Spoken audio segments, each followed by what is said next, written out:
Someone told me this na, "Sir, wala may nadato sa sige og save." I somehow agree to this statement because also if mag-save lang ka solely, dili jud ka madato because atong money will going to decrease its value over time because also of what we call inflation.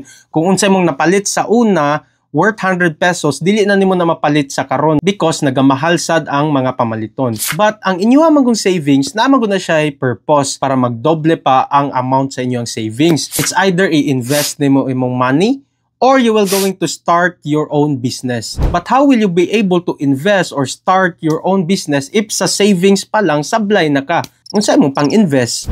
And if you cannot handle also your personal finances now, how much more if you're going to start your own business? Ginamultiply lang nimo ang imuhang problem from personal to your business. Savings also is not only about money. It will going to teach you also some of the things na kailangan nimo to achieve your financial goal, which is having self-discipline. Second is delayed gratification. Third is sacrificing first to achieve also your long-term goal. And also savings is one of the basic foundation in order for you to achieve financial freedom. That's why sa karon pa lang you need to start saving for your long-term goal.